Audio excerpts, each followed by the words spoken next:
नमो अरहन्ताणं नमो सिद्धाणं नमो आयर्याणं नमो उवज्रायाणं नमो लोये सव्वसाहूणम्।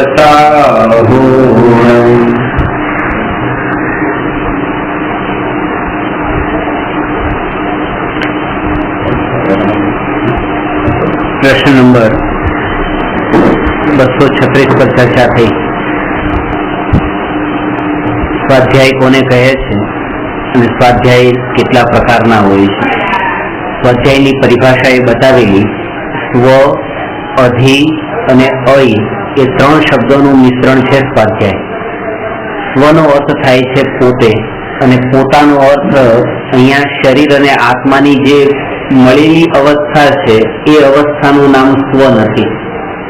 જેમ અત્યારે હું તમને નામ પૂછું કે તમારું નામ શું છે, અને તમે તમારું જે નામ બતાવો અને એમ કહો કે આ એટલે હું પોતે, આ સ્વ, તો એની અહીંયા ના પાડી છે. કારણ કે એ જે અવસ્થા છે એ બે અલગ અલગ પદાર્થોની એક સાથે મળેલી અવસ્થા છે. એ આત્મા અને શરીર એ બંનેની એકરૂપ અવસ્થા છે, જે નામ આપણે બીજાને બતાવીએ છીએ. અને એનું નામ સ્વ નથી, કારણ કે એમાં બે વસ્તુ મળેલી છે, એક સ્વ અને એક પર. પર એટલે બીજું, સ્વ એટલે પોતે, સેલ્ફ એન્ડ અધર. તો અહીંયા જે સ્વનો અર્થ છે સેલ્ફ, અધિનો અર્થ છે જાણવું, અને અયનો અર્થ છે કે પોતાના આત્માને જાણવાનું, જે એટલે આત્મજ્ઞાન, એ આત્મજ્ઞાનની પ્રાપ્તિ થવી, એનું નામ સ્વાધ્યાય છે. અને એ સ્વાધ્યાયના 5 પ્રકાર છે: વાંચના, પૃચ્છના, આમનાય એટલે પર્યટના, અનુપ્રેક્ષા અને ધર્મોપદેશ.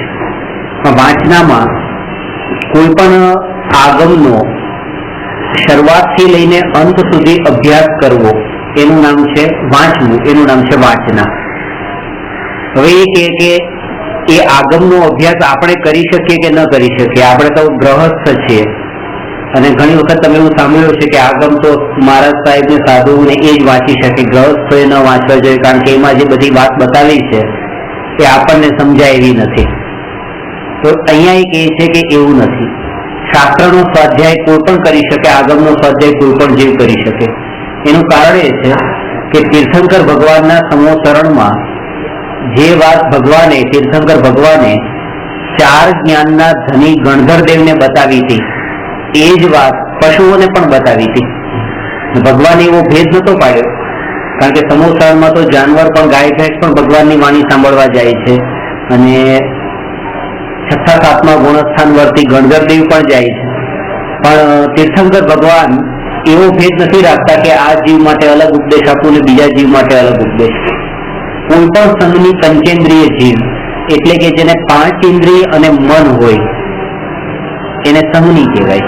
તો કોઈ પણ સંઘની પંચેન્દ્રિય જીવને સમ્યક દર્શન પ્રગટ થઈ શકે એવી શક્તિ હોય છે, આત્મજ્ઞાન પ્રગટ થઈ શકે છે. દરેક મનુષ્ય, દરેક દેવ અને દરેક નારકી નિયમથી સંઘની પંચેન્દ્રિય હોય છે. અને તિર્યંશમાં સંઘની પંચેન્દ્રિય અને અસંઘની એવા ભેદો હોય છે. અને તિર્યંશમાં પણ સમ્યક દર્શન પ્રગટ થઈ શકે છે. સંઘની પંચેન્દ્રિય તિર્યંશ હોય તો તિર્યંશ કેવું રીતે? તિર્યંશ એટલે પશુ પક્ષી, જેને તિર્યંશ આયુ કર્મનો ઉદય ચાલતો હોય એને તિર્યંશ કહેવાય. આ કર્મની દ્રષ્ટિએ તિર્યંશ એટલે, તિર્યંશનો અર્થ થાય છે અહીંયા જે આડા જે છે ને, આડા ચાલવા વાળા, એ બધા તિર્યંશ. એના ઉપરથી શબ્દ પડ્યો છે. જેમ કે એ મનુષ્ય આડો અવતાર કહે ને, કે આપણે અત્યારે સીધો અવતાર મળ્યો છે. સીધું કામ કરીએ તો સીધો અવતાર મળે, આડા કામ કરીએ તો આડો અવતાર મળે. બે ઢોરનો અવતાર મળે, આડો અવતાર મળે, તિર્યંશ કહેવાય. અને એ તિર્યંશ ગતિમાં પણ સમ્યક દર્શન પ્રગટ થઈ શકે છે, કારણ કે એમાં પણ એટલી સમજ છે, જેની માટે મેં તમને એકવાર વાત કરી હતી કે કૂતરાને પણ એ સમજ છે કે એને રોટલી નાખીએ છીએ તો ક્યાંથી ચોરીને રોટલી લઈ આવ્યો હોય તો ખૂણામાં જઈને છુપી રીતે ખાય છે, અને કોઈ માલિક એને રોટલીનો ટુકડો નાખે તો છુપી રીતે નથી ખાતો, એની માલિકની સામે જ ખાઈ લે. કૂતરાને બોલતા નથી આવડતું ચોરી કોની કહેવાય, પણ એને ખબર પડે છે કે પહેલા દિવસે જે આમને છૂટી રીતે લઈ આવ્યો તો એ ચોરી કરી હતી, એટલા માટે ભયથી એકલો છૂટી રીતે ખાશે. અને બીજા દિવસે ખબર છે કે આ ચોરીનો માલ નથી, આ ઈમાનદારીથી મળેલી વસ્તુ છે, તો એને ભાગવાની જરૂર નથી લાગતી. કૂતરામાં પણ એ સમજ છે અને એ સમજના બળ પર એ પણ આત્મજ્ઞાન પ્રગટ કરી શકે છે. ભગવાનના સમોસરણમાં તો દેડકાઓ પણ ભગવાનની વાણી સાંભળવા જ હતા. ને એ તો શાસ્ત્રોમાં આવે છે ને કે શ્રેણિક મહારાજાના હાથીના પગ નીચે દેડકો એક ભગવાનના સમોસરણમાં ભગવાનને પૂજા કરવા જતો હતો પુષ્પ લઈને, અને પગમાં હાથીના પગ નીચે કચરાઈ ગયો, મરીને એ દેવલોકમાં દેવ થયો. તો એના જે ભાવ હતા એ ભાવના બળ ઉપર એ દેવલોકમાં ગયો. એનામાં પણ એટલી સમજ છે કે આ ભગવાન છે અને હું અજ્ઞાની છું, રાગી છું, ભગવાન વિતરાગી છે, એટલી સમજ એમાં પણ છે. મહાવીર ભગવાન કેવી પર્યાય જૈન ધર્મમાં જે 24 તીર્થંકર છે એમાં જે 23માં તીર્થંકર પાર્શ્વનાથ ભગવાન અને 24માં મહાવીર ભગવાન. પાર્શ્વનાથ ભગવાનને સૌથી પહેલા આત્મજ્ઞાન પ્રગટ થયું એ હાથીની પર્યાયમાં થયું, અને મહાવીર ભગવાનને સૌથી પહેલા સમ્યક દર્શન થયું એ સિંહની પર્યાયમાં થયું. આવી ખાસ વાત સમજવાની એ છે કે બે પ્રાણીઓ હાથી ઔક્ષમિક ત્રણ પ્રકારના સમ્યક દર્શન હોય. ઔક્ષમિક સમ્યક દર્શન, ક્ષાયોક્ષમિક સમ્યક દર્શન અને ક્ષાયિક સમ્યક દર્શન. એના પ્રકાર એવી રીતે છે કે એક પાણીમાં 100 રજકણો છે અને 100 રજકણ નીચે તળિયે દબાઈ જાય અને 110 છે ને એ પાણીમાં નીચે તળિયે દબાઈ ગયા અને પાણી પ્યોર થયું. એક તો આ પ્યોર થવાની વિધિ. બીજું એ છે કે એ 100 દસ્તમાંથી 50 દસ્તો નીચે દબાઈ ગયા છે એટમ્સના, અને 50 એટમ્સના બહાર નીકળી ગયા અને પાણી પ્યોર થયું. એ સેકન્ડ ટાઈપનું છે. અને થર્ડ એ છે કે 100 એટમ પાણીમાંથી બહાર જ નીકળી જવા અને પાણી પ્યોર થવું. ત્રણ રીતે પાણી પ્યોર થાય છે. તો જે એવી રીતે કર્મનું છે કે કોઈ કર્મ એવા હોય કે જે આત્મામાં દબાઈ ગયા હોય, એટલે 100% નીચે દબાઈ ગયા. 100% મોહની દર્શન મોહનીય કર્મ દબાઈ જવાનું નામ ઔક્ષમિક સમ્યક દર્શન છે. એ ટાઈમે એને મોહ ન હોય, કોઈ પણ પદાર્થને મારો ન માને, એને એ વાતની અંદરમાં પ્રતીતિ થઈ હોય, શ્રદ્ધા થઈ હોય કે જગતમાં આત્મા સિવાયનો કોઈ પણ પદાર્થ મારો નથી. એ માનવું, બોલવાનું નહીં પણ માનવાનું, એનું નામ છે સમ્યક દર્શન. એટલે આ ઔક્ષમિક જે છે અત્યારે જે આપણે ભેદ કરીએ છીએ ને કે ઊંઘમાં પણ આપણને પણ એ વિચારોમાં માન્યતામાં એ વાત પડેલી છે કે આ ઘર મારું છે, આ પાડોશીનું છે, નીચે રહેલી આ ગાડી મારી છે, આ બીજાની છે, આ પુત્ર પત્ની પરિવાર ઘર સગાવાલા બધા મારા છે, આ બધા પારકા છે, એવો ભાવ આપણને ઊંઘમાં પણ બિલીફ આપણું અંદરમાં પડેલું છે. જ્યારે સેલ્ફ રિયલાઇઝેશન થાય છે એ સમયથી લઈને જગતના કોઈ પણ પદાર્થ છે ત્યારે પછી બાકી આ આત્મા સિવાય બધા પદાર્થ અધર્સની કેટેગરીમાં જાય છે. અત્યારે આપણે સેલ્ફ અને અધર્સને આપણે ડિવાઈડ કરીને રાખ્યા છે, પણ સેલ્ફમાં કોને કોને રાખીએ છીએ? એમાં પુત્ર પત્ની ઘર ગાડી પૈસા એ બધું આપણા સેલ્ફની પોતાની બાઉન્ડ્રીમાં માનીએ છીએ, અને એ સિવાય પાડોશીનું ને બીજાનું એ બધું આપણે પરમાં માનીએ છીએ. સેલ્ફ રિયલાઇઝેશન થાય ત્યારે પોતાની પત્ની પણ પરમાં જતી રહે છે, આ શરીર જે છે એ શરીર પણ પરમાં જતું રહે છે. અને અહીંયા સુધી કે આપણા આત્મામાં જે ભાવો થાય છે, એંગર, ઈગો, ડિસ્ટ્રિક્ટ, ગ્રીડ, ક્રોધમાન, માયાલોભના, એ ભાવો પણ પરની કેટેગરીમાં જતા રહે છે. પોતાની કેટેગરીમાં એક જ વસ્તુ રહે છે, આત્મા. એવું સ્થિતિ આવે છે તો શું કહેવાય ને? સમ્યક દર્શન છે. સમ્યક દર્શન શું હોય?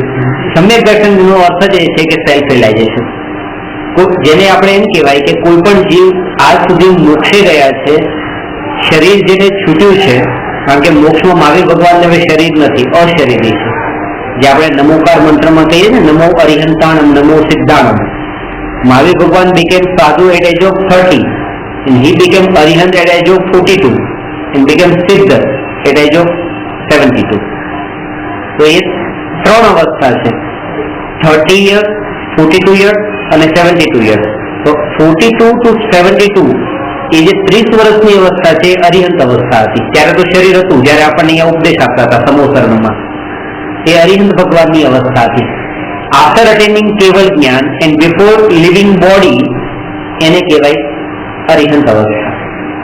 એ 30 વર્ષ માટે મહાવીર ભગવાનની હતી. બધા તીર્થંકરોને અલગ અલગ સમય હોય. પણ જયારે એ શરીર છૂટ્યું ત્યારથી પછી એ સિદ્ધ થયા. પણ સિદ્ધ થયા એટલે શરીર છોડ્યા પહેલા કોઈ પણ જીવને શરીર મારું નથી એવું રિયલાઇઝ થવું જોઈએ. અને આ વાતની પ્રતીતિ થવાનો અર્થ એ કે એ વખતે તમને અંદરમાં એ વાતનું રિયલાઇઝ થાય ત્યારે પછી શરીરની કોઈ પણ સ્થિતિ હોય, શરીરમાં તાવ આવે તો તમને દુઃખ ન થાય, શરીરમાં તાવ મટે તો તમને આનંદ ન થાય, શરીરમાં દાગ લાગ્યો હોય તો તમને આનંદ ન થાય, શરીરમાં લાગેલો દાગ મટી જાય તો તમને આનંદ ન થાય, દાગ લાગવાથી દુઃખ ન થાય. એટલે શરીરના કારણે તમને કોઈ સુખ દુઃખ ન થાય. તમે એ વાતને માની લીધી છે કે આ શરીર મારો પાડોશી છે, આ હું નથી. અને મોટાભાગનું દુઃખ આપણને શરીરના અંદર જે કઈ બીમારી કે શરીરમાં જે કઈ પણ પરિવર્તન થાય છે એનું દુઃખ નથી. દુઃખનું મૂળ કારણ એ છે કે આ શરીરને માનેલું છે કે આ મારું છે. આ સ્થિતિ એના જેવી જ છે કે બસમાં આપણે જતા હોઈએ, 15 મિનિટનું ટ્રાવેલિંગ કરવાનું છે, બસમાં બેઠા અને બસમાં થોડો રંગ ઉખડી ગયેલો હતો તો આપણે એક કામ કર્યું કે તરત જ નીચે ઉતર્યા, એટલે દુકાન હતી ઓઇલ પેન્ટની, તો ત્યાંથી પેન્ટ લઈ લીધો અને લઈને ત્યાં કલર કરવા લાગ્યા. તો આવું જો કરીએ તો કોઈ આપણને કે આ મૂર્ખ છે કે 15 મિનિટ ટ્રાવેલિંગ કરવું છે ને એના અંદર જેવો કલર હોય જેવું હોય રહેવા દે ને ભાઈ, એને છોડવાનું છે 15 મિનિટ પછી. તો આ શરીર પણ એ સ્થિતિમાં છે કે 15 મિનિટ નહીં તો 15 વર્ષે, 30 વર્ષે, 45 વર્ષે એને છોડવાનું છે. આત્મા એની સાથે ટ્રાવેલ કરી રહ્યો છે પણ આપણને એનું બિલીફ નથી. બસમાં તો બિલીફ છે કે આ છોડવાનું છે એટલે આપણે એને પેન નથી કરતા, પણ અહીંયા એવું બિલીફ જો થઈ જાય તો અહીંયા પણ પછી આ શરીરને પાવડર, મેકઅપ, આ તે બધું સંગાત બધું છૂટી જાય. જો એવી પ્રતીતિ થઈ જાય તો કે આ મારું નથી અને આની સાથે ટેમ્પરરી જ મારું આ એસોસિએશન છે. ભાડામાં ઘરમાં ગેસ્ટ હાઉસમાં રહીએ છીએ એવું લાગવું જોઈએ. ડિફિકલ્ટ છે પણ જયારે તમે આ માર્ગમાં તમે જયારે આવશો, આ લોકોને તો છેલ્લા 2 વર્ષથી અનુભવ છે, તમે પણ જયારે આવશો તમને પોતાને રિયલાઇઝ થશે. ધીરે ધીરે આ સડનલી નથી થતું. એનું કારણ છે કારણ કે આ જે અંદરમાં આપણે મિથ્યાત્વ, રોંગ બિલીફની જે ગાંઠ પડેલી છે ને એ ભવભવની પડેલી છે. ગાંધી સ્વામી એક એક્ઝામ્પલ આપતા કે ઘાસીની ઘાણીમાં પેલો તલના પીસે ને અને એના કારણે થઈને તેલના કારણે એના કપડા ઉપર તેલ લાગ્યું, પછી ત્યાં દસ્ત હોય ને એ પણ તે શરીર પર ચોટી હોય ને કપડા એટલા મેલા થયા હોય એ ઘાસીના કપડા આપે. કપડાનું એક્ઝામ્પલ આપતા. હવે એક કપડાનો મેલ દૂર કરવો હોય તો કે એક તો આ બ્રશ મારે તો જવાનું નથી, એવો બિલકુલ જામી ગયો છે. એને વારંવાર 1 વાર, 2 વાર, 3 વાર એમ કરે એ મેલ એનો દૂર થવાનો છે. તો કે આપણો પણ આ મિથ્યાત્વનો જે રોંગ બિલીફનો મેલ છે આત્મામાં લાગેલો એ પણ ભવનો છે. કારણ કે દરેક ભવમાં આપણે જે શરીરમાં ગયા એ બધા શરીરમાં નેચરલ અટેચમેન્ટ આપણું થઈ ગયું છે. આત્મા એનો એ જ છે. શરીર બદલાઈ જાય છે અને જે શરીરમાં આત્મા દાખલ થાય છે ત્યાં એને એમ જ થઈ જાય છે કે આ જ હું છું. મેં એક બુકમાં આ વાત લખી છે કે એક રાજા જેને કોઈ અવધિ જ્ઞાની મુનિએ કીધું કે તમારે 8 દિવસનું જીવન બાકી છે, 8 દિવસ પછી મરી જવાનું છે અને મરીને પછી તમે તમારા મહેલના અંદર ટોયલેટમાં લાલ કીડા તરીકે જન્મ લેશો. તો ચિંતામાં પડે છે, પોતાના 4 છોકરાઓને બોલાવે છે કે મારા સાહેબે કીધું છે કે તમે મરી જવાના છો અને 8 દિવસ પછી ઘરમાં લાલ કીડા તરીકે જન્મશો, તો તમે તમારા પિતાને લાલ કીડાના રૂપમાં જોવા માંગો છો? છોકરા વિચારે ના પડી, ના અમારાથી આવું કેવી રીતે દેખાય. તો કે એક કામ કરજો, જેવા મારું અહીંથી મરણ થાય અને ટોયલેટમાં લાલ કીડા તરીકે જન્મ ત્યાં મને મારી નાખજો, મુક્ત કરી દેજો. કે સારું. અહીંયા પપ્પા મરવાની તૈયારીમાં હતા, પપ્પાની બાજુમાં કોઈ નતા ઉભા, 4 માંથી એક બધા ટોયલેટમાં હતા કે જેવા ત્યાં આવે ને જન્મ લે આપણે મારી નાખીએ. અહીંથી મરણ થયું રાજાનું, ત્યાં લાલ કીડાનો જન્મ થયો અને જેવી લાકડી મારવા ગયો પેલો છોકરો તો કીડો ઉછળ્યો અને બીજી બાજુ જતો રહ્યો. બીજા છોકરાએ બીજી બાજુ લાકડી મારી, ત્યાંથી ઉછળીને અલગ જતી. તો એવી રીતે 4 છોકરાને લાકડીથી મારવાની કોશિશ કરી રહ્યા છે પણ એ પકડમાં નથી આવતો. એ કીડો એમ કહે છે કે મારે મરવું નથી, મન ન મારો, કારણ કે હું કીડો છું.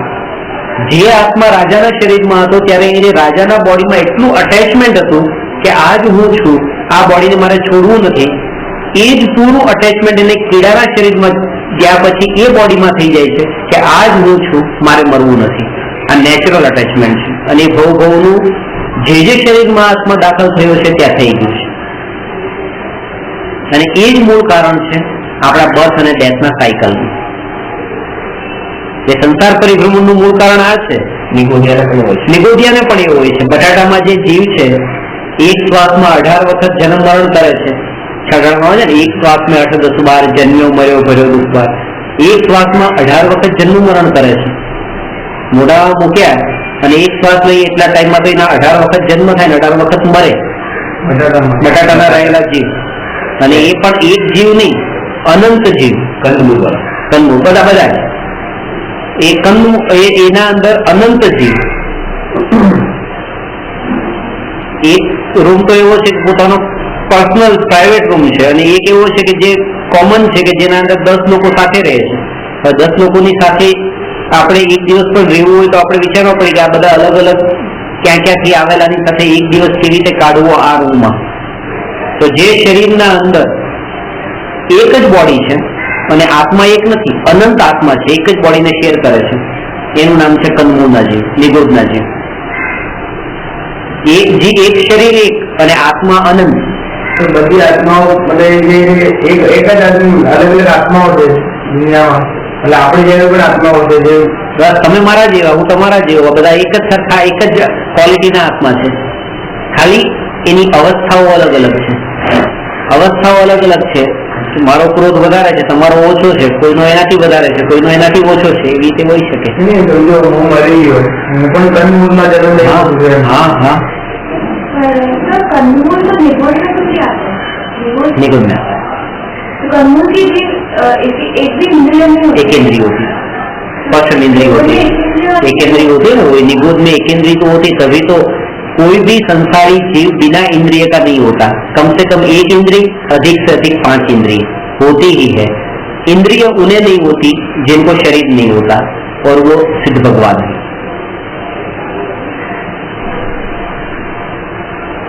નિગોદિયા એકેન્દ્રિય જ હોય છે. નિગોદિયા એકેન્દ્રિય હોય છે. એના માટે પણ મેં તમને કીધું ને કે આપણે નિગોદિયા एकेंद्रिय जो है, एकेंद्रिय ही होते हैं. एकेंद्रिय में 5 प्रकार है: पृथ्वी काई, जल काई, अग्नि काई, वायु काई, वनस्पति काई. वनस्पति काई 2 प्रकार के हैं, साधारण वनस्पति और प्रत्येक वनस्पति. साधारण वनस्पति का दूसरा नाम निगोद है. तो 5 प्रकार जो बताए एकेंद्रिय के, उसमें से जो आधा प्रकार है ना साधारण वनस्पति, बाकी 4.5 अलग, पृथ्वी, जल, अग्नि, वायु और प्रत्येक वनस्पति, वो निगोद नहीं है. साधारण वनस्पति निगोद है.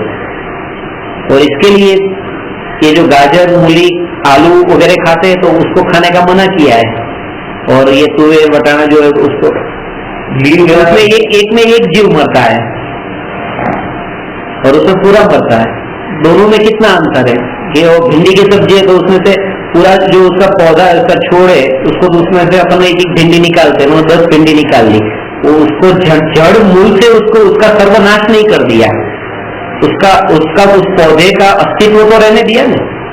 दोनों में कितना अंतर है कि एक अपने बॉडी के किसी एक पार्ट को लिया जाए और एक पूरा उसका बॉडी डिस्ट्रॉय कर दिया जाए.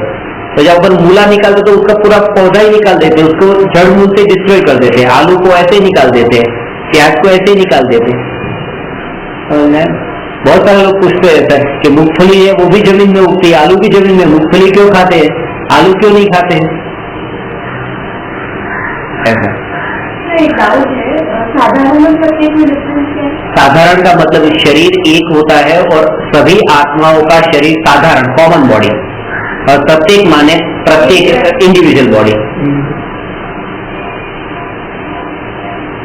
तो बाकी जल का है और निगोद के जीव, हाँ, जल में है वो जल का है, जो वायु में है वायु का है. जितने भी जीव आपको यहाँ पर अभी दिख रहे हैं, ये आत्मा उन सभी प्रकार की अवस्था धारण कर चुका है. ऐसा इसी कोई अवस्था नहीं है कि जहाँ आत्मा गया नहीं है. और वहां पर यही प्रार्थना की थी कि एक बार मनुष्य का भाव मिल जाए, मैं धर्म करूंगा, और ये मिल गया. अभी तक तो गवा दिया, आगे मालूम नहीं भूल गए. यहाँ पे साधारण वनस्पति અને नित्य निगोद और निगोद है. वो साधारण वनस्पति का दूसरा नाम है निगोद, और निगोद के 2 प्रकार थे, नित्य निगोद और इतर निगोद. इतर निगोद, नित्य निगोद में क्या है? अनादिकाल से जो निगोद में ही निगोद में है, तो बाहर निकला ही बाइफिकेशन नहीं है, नहीं, जो 608 जी में नहीं है। जो 608 में नहीं आया है। सर आप जो बताते नहीं होंगे वो अनाधिकार रहेंगे ना, क्योंकि 500 से ज़्यादा में कोई मोक्ष जा ही नहीं रहा है, तो निगोद में से कोई बाहर भी नहीं। यहाँ से मोक्ष नहीं जा रहा है, मगर तो विदेश क्षेत्र में जा रहा है ना, जरूरी नहीं है कि यहाँ से ही जाए। और ये तो नियम है कि हमेशा 6 महीने और 8 समय, समय का मतलब होता है स्मॉलेस्ट पार्ट ऑफ टाइम। तो सेकंड, 1 सेकंड में तो संख्या समय होते हैं। 6 महीने और 8 समय में 608 जीव मोक्ष में जाते हैं, और नियम से 6 महीने और 8 समय में 608 जीव निगोद में से बाहर निकलते हैं। नित्य निकल के बाहर निकलते। ये फर्क पड़ेगा। 608 जी एवरी 6 मंथ एंड 8 समय में जाते ही जाते हैं। जाते ही जाते हैं। महावीर क्षेत्र से जाते हैं अभी, नियम है, ये नियम है। और महाविद्य क्षेत्र है, भरत क्षेत्र है, ऐरावत क्षेत्र है, अलग अलग क्षेत्र है यहाँ पर मध्य लोक में। वहां पर ये भरत क्षेत्र की जैसा ही है, राइट, अभी नहीं जाएंगे, राइट, महाविद्य क्षेत्र से जाते। वहां पर सिद्ध क्षेत्र में ये नहीं देखा जाता कि कहां से डिपार्चर हुआ है, अराइवल 608 का होता है बस। तो निगोद में से 608 का डिपार्चर होता है, अराइवल कहाँ हुआ वो नहीं देखा जाता कि वो एक इंद्री में गए, 2 इंद्री में गए, पंचेंद्री में गए, कहाँ गए, निगोद में से निकलते हैं। નહીં સંગત જે છે 100% દબાયેલું હોય, 100% દબાયેલું ઓપ્શમિક સમ્યક, સોરી 100% દબાયેલું હોય, એમાં માન્યતા શું હોય? એટલે બુદ્ધિપૂર્વક જ હોય? सेम बिलीफ नहीं, लेकिन बुद्धिपूर्वक હોય કે बुद्धिपूर्वक नहीं, बुद्धिपूर्वक में तो विचार होते हैं, यहाँ विचार नहीं रहे। क्या तो जिनको औक्षमिक सम्यक दर्शन भी हुआ है उन्हें प्रतीति के साथ में ये है कि ये शरीर मेरा नहीं है, घर मेरा नहीं है, पुत्र पत्नी परिवार मेरे नहीं है, तो फिर वो जाता क्यों है? बस वही तो जो कचरा नीचे दबा हुआ है वो ऊपर आने ही वाला है, तो हमेशा के लिए नहीं नीचे दबा है। जो दबा हुआ कचरा नीचे है और पानी जो प्योर हुआ है वो पानी हमेशा के लिए प्योर नहीं हुआ है। जो कचरा बाहर निकल गया है वो पानी कभी अभी प्योर नहीं होगा। नहीं, तो थोड़ा सा धक्का लगा तो हिल गया, लेकिन वो दबा हुआ नीचे है, तो इसका मतलब वो बुद्धिपूर्वक ही क्लीन हुआ है, अभी तक प्रतीति से क्लीन नहीं हुआ है। क्यों? क्योंकि बुद्धिपूर्वक जो होता है ना उसमें 100% दबता भी नहीं है, उसमें तो ऊपर भी रह जाता है। ये अभी ऊपर नहीं है ना, ये कौन सी अवस्था होती है? कौन से? ये औक्षमिक सम्यक दर्शन की। इसमें प्रैक्टिकली प्रक्रिया क्या होती है, एक्शन क्या होती है? जैसे क्षायिक सम्यक दृष्टि की होती है ऐसी ही प्रतीति वहां पर औक्षमिक सम्यक दृष्टि की होती है। Mentally position? हाँ, नहीं, वो मेंटली नहीं है, या मेंटली ग्रोथ में बात। यहाँ तक कि केवली और तिर्यंच की प्रतीति बिलीफ एक समान होती है सम्यक दृष्टि तिर्यंच की। उतने टाइम के लिए तो वैसी ही प्रतीति होती है, और उस टाइम अभी अब आप वो जाता है तो क्या होता है कि वो उदय होता है? हाँ, उदय फल जाता है कि उसका कोई पांचों समय मिलते हैं, उदय निमित्त है। पुरुषार्थ की कमजोरी की वजह से सम्यक दर्शन चला गया, तो पुरुषार्थ भी कमजोर है। और ये स्वभाव है कि सम्यक से मिथ्या तो मिथ्या तो सम्यक, तो सम्यक से मिथ्या तो परिणमन हो सके, ऐसा आत्मा का स्वभाव भी है। तो ये स्वभाव हो गया। और पुरुषार्थ की कमजोरी वो पुरुषार्थ हो गया, कर्म का उदय है वो निमित्त हो गया।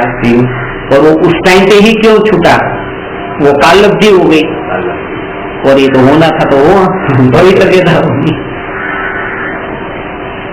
शायद में नहीं 100%। औक्षमिक, क्षयोक्षम,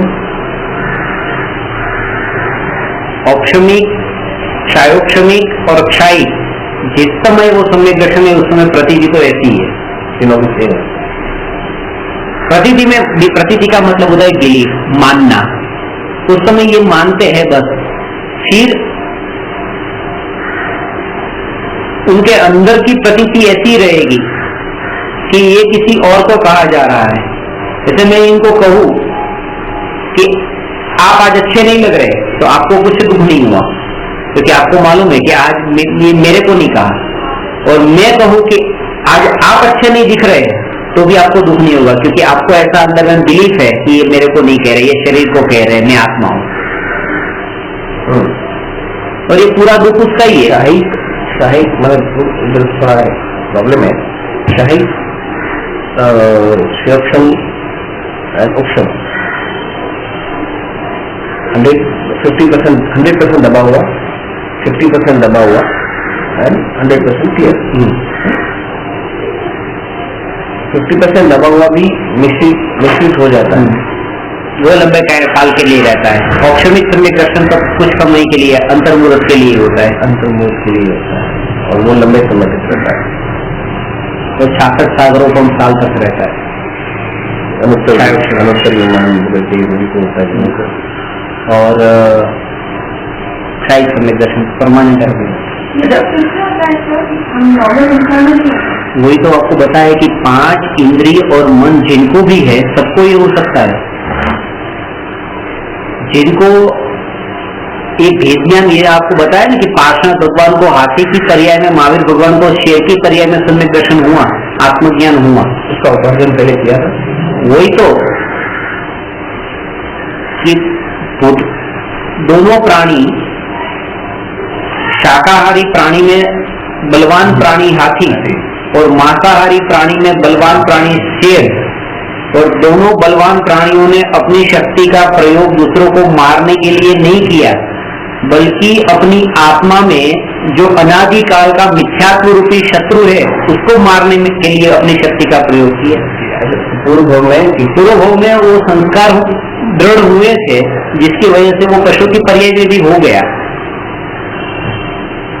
वो नक्की नहीं कि आपको मनुष्य भव में सम्यक, इसके लिए कि आपको आप इस बात की चिंता मत कीजिए कि अभी आप इतने साल तक पढ़ाई करेंगे और प्रैक्टिस भी करेंगे इस शरीर से अपनापन छोड़ने की, और सम्यक दर्शन नहीं हुआ तो मनुष्य भव का जो एंजॉयमेंट जो था वो भी छूटा, और सम्यक दर्शन भी नहीं मिला, तो दोनों में से चल गए। तो ऐसा नहीं होना चाहिए, घबराना नहीं कि इस भव में यदि नहीं होता है तो अगले भव में कहीं ना कहीं संस्कार वो कैरी फॉरवर्ड होंगे, तो संस्कार तो जाते हैं।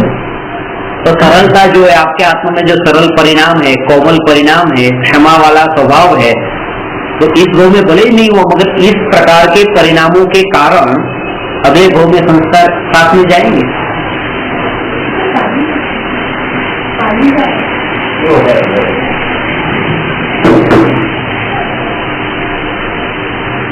जो आप बोल रहे महावीर भगवान और पार्श्वनाथ भगवान को, तो उसका मतलब जो समझा नहीं, उनको पशु जब थे भूतकाल में, पिछले भव में, तब उनको आत्मज्ञान हुआ था। अच्छा हुआ, ऐसा बोला, ऐसा हुआ। सबसे पहले आत्मज्ञान की प्राप्ति उस पशु पर्याय में हुई थी, हाथी के और शेर के पर्याय में। पर्याय का मतलब अवस्था। इसलिए कुछ भी नहीं, उनको क्या बोलते हैं, मतलब तीनों में से एक भी नहीं। सम्यक दर्शन नहीं है ना, तो मिथ्या दर्शन है। और सम्यक दर्शन के 3 प्रकार है, मिथ्या दर्शन के प्रकार नहीं है, वो एक ही उसमें है। एक मिथ्या दर्शन ऐसा होता है जो अनादि काल का है, जिसको सिखाया नहीं गया, और एक मिथ्या दर्शन होता है जो इस भव में माता पिता ने, किसी दूसरे ने, गुरु ने आपको सिखाया है, तो वो गृहित होता है। और पहले जो अनादि काल का है वो अगृहित होता है।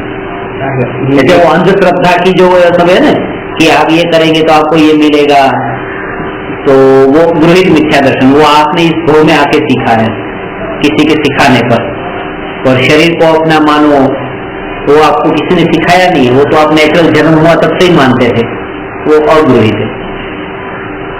संस्कार गृहित, अगृहित, अनादिकाल के संस्कार में गृहित। तो भी है ना कि इस भव में आपने मानो कि एक शास्त्र नहीं, ये तो अभी 1000 प्रश्न है, आपने लाखों प्रश्न पढ़ लिए, लाखों शास्त्र पढ़ लिए, गारंटी क्या कि अगले भव में आपको ये याद आएगा? उसका प्रूफ है नहीं आएगा, क्योंकि पिछले भव का आपको इस भव में क्या याद है? कुछ भी याद नहीं। मैं आपको बोलूं पिछले भव में आपने कितने प्रश्न पढ़े थे, कुछ न कुछ किया तो होगा, याद कुछ नहीं है। जाति स्मरण ज्ञान हो सकता है। हाँ, अब जाति स्मरण ज्ञान हो सकता है। जाति स्मरण ज्ञान में भी वो भव का ज्ञान होता है, आपने कौन सा प्रश्न पढ़ा था वो ज्ञान नहीं होगा। मगर मैं ये कहना चाहता हूँ कि आपने ये पढ़ा तो आपको ये डायरेक्ट बेनिफिट तो कुछ दिखता नहीं है, मगर संस्कार है ना वो कैरी फॉरवर्ड होते हैं। ज्ञान कैरी फॉरवर्ड नहीं होता है, संस्कार कैरी फॉरवर्ड होते हैं। तो कैसे कि एक परिवार में 10 लोग है तो 10 लोग में से एक को धर्म की रुचि है और बाकी 9 को नहीं है, बाकी 9 उसके अगेंस्ट में है, ये बड़ा धर्मात्मा हमारे घर में है, तो उसको धर्म करने का विचार क्यों आता है और बाकी सबको क्यों नहीं आता है? बाकी सबके संस्कार नहीं है, इसके संस्कार है, उसने पढ़ा था वो याद नहीं आया, याद नहीं रहा उसको, मगर संस्कार में दृढ़ हो गया है तो अभी भी काम में आ रहा है और यही संस्कार उसको आगे लेके जाएंगे। मैंने को उसमें आपको बताया हो तो कि एक ही परिवार में एक ही माँ के 2 जुड़वा बच्चे हैं, दोनों के एक से संस्कार नहीं है, अलग अलग संस्कार है। मम्मी है, एक बेटे को 2 चॉकलेट देती है, छोटे को भी 2 दी, बड़े को भी 2 चॉकलेट दी, छोटा वाला 2 अपनी खा गया और बड़े वाले के सामने ऐसे देखता है आंखें फाड़ फाड़ के, तो बड़े वाले को ऐसा लगा उसने खाई नहीं थी अपनी चॉकलेट, उसको लगा चलो ऐसे देख रहा है दे दो एक चॉकलेट मेरी है, तो उसने दे दी, उसने एक ही खाई, छोटे ने 3 खाई। मम्मी ने ये सिखाया था दोनों को कि दोनों को उदार बनने के लिए सिखाया था, मगर ये छोटा लालचू बना, तो लालची कहाँ से बना? माँ ने थोड़ी सिखाया था, बाप ने थोड़ी सिखाया था, एक ही घर था, एक ही माँ बाप, एक ही परिवार, एक ही एनवायरमेंट, तो पूर्व हो के लालच के संस्कार लेके आया है तो अभी ऐसे ही मांग रहा है, और बड़े को भी पूर्व के संस्कार है दे रहा है। भविष्य में भगवान ईश्वर के किनारे थे, 2 प्रकार के किनारे, अकृत्रिम और कृत्रिम। तो उस टाइम पे कृत्रिम तो नहीं, अकृत्रिम थे। अकृत्रिम माने वो कैसे शाश्वत, वो जो नंदीश्वर द्वीप में होते हैं ना स्वास्थानी का कृत्रिम थे, कृत्रिम नहीं थे। मैं गिरना गया था, वहाँ देख लिखा हुआ है ये मंदिर 5000 वर्ष पुराना है। इसमें क्या होता है, महावीर भगवान के पहले भी, महावीर भगवान और पार्श्वनाथ भगवान के बीच में भी कितना साल खाली रह गया था, उस टाइम का हो सकता है ऐसा, और वहां से फिर ऐसे चला। मगर भगवान के काल में तो भगवान के समोसरण में जाते लोग साक्षात दर्शन करने जाते नहीं, लेकिन ये गिरना फिर 5000 पुराना वो हो सकता है, बराबर शाश्वत नहीं हो गया 5000 वर्ष और 700 वर्ष नहीं, वहाँ तो मानो मंदिर भी हो गए। हाँ। तो वो तो भगवान के निर्माण के बाद तो मानो मंदिर बना। हाँ। और मंदिर फिर रह गया ऐसे ही, निर्माण के बाद में नहीं, भगवान के समय भी मंदिर था। अरे वो तो था मगर उसमें बना ऐसा थोड़ी है, उस समय से पहले भी हो। हाँ, उस समय पहले भी हो। तो ये जिन्होंने महावीर स्वामी भगवान जैसे अपन सुनते कि दियाना गए थे, को वोट दिया था, दियाना के बगल में कोई अगर देरासर है वो 5000 पुराना है तो मंदिर नहीं गए, उसका उल्लेख नहीं है कहीं महावीर स्वामी भगवान ने कहीं देरासर का दर्शन किया नहीं है ना, इसका उल्लेख कहीं नहीं है, और वो गए भी नहीं है देरासर। अरे वो साथियों में भी मंदिर में महावीर स्वामी गए हैं, जीवित उनका तीर्थंकर का तो प्रभाव ही ऐसा होता है कि वो जहाँ जाते हैं ना वहाँ तीर्थ बनता है। उनके ऐसे ही पुण्य का उदय भी ऐसे विशेष ऐसा होता है।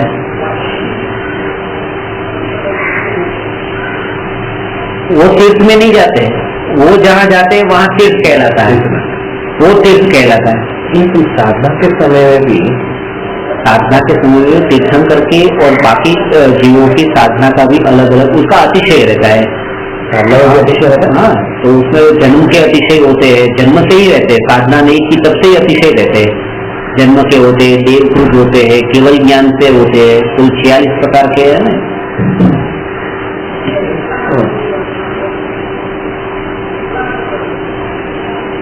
तो लास्ट में क्या बता रहा था कि कोई भी जीव सम्यक दर्शन प्रकट कर सकता है, जैसे वो आदि महावीर भगवान और पार्श्वनाथ भगवान को भी हुआ था। और ऐसा है कि आप अभी बहुत पाप कर रहे हैं और आपको ऐसा लगे कि पाप इतना पाप कर रहे हैं तो सम्यक दर्शन आत्मज्ञान प्रकट होने में कितना टाइम लगेगा। जिनको होता है उनको पूर्व के संस्कार यदि दृढ़ हो गए तो कुछ पल में ही हो जाता है और पूरे परिणाम पलट जाते हैं। कोई जीव ऐसे होते हैं कि भगवान के समोसरण में जाते महावीर भगवान की ये बात ले लो कि महावीर भगवान जब शेर थे तब वो हिरण का शिकार करने जा रहे थे और शिकार में मुंह में मांस था और ऊपर से चारण निधिधारी मुनिराज आकाश से गमन करके चारण निधिधारी मुनि नीचे आए और उन्होंने कहा कि भाई तू 10 भव के बाद में तीर्थंकर होने वाला है और ये कार्य तुझे शोभा नहीं देता है। तो तब उसको जाति स्मरण ज्ञान हुआ और याद आया उसने महावीर भगवान ने आदिनाथ भगवान के काल में मारी थी ना जो उस पर्याय में वहां वाणी सुनी थी। आदिनाथ भगवान के ग्रैंडसन थे महावीर भगवान उस टाइम पे, पहले तीर्थंकर के टाइम पे वहां पे, और उस टाइम पे महावीर भगवान के जीव ने उस मरीचि की अवस्था में आदिनाथ भगवान से भगवान के विरोध में 363 मत की स्थापना की थी कि भगवान के ऑपोजिट, भगवान के विरोध में थे। और वही जी वहां सुना था ना तो कुछ न कुछ भले विरोधी भी ध्यान से सुनते हैं तो सुना हुआ अंदर संसार में तो रह जाता है। याद आया हमको। इसके लिए जो लोग विरोध करने के लिए बैठते हैं ना मेरे प्रवचन में उनको भी मैं इनवाइट करता हूँ आओ, क्योंकि ये भी विरोध करने के लिए आज सुना तो कल जाके कहीं ना कहीं हो जाएगा।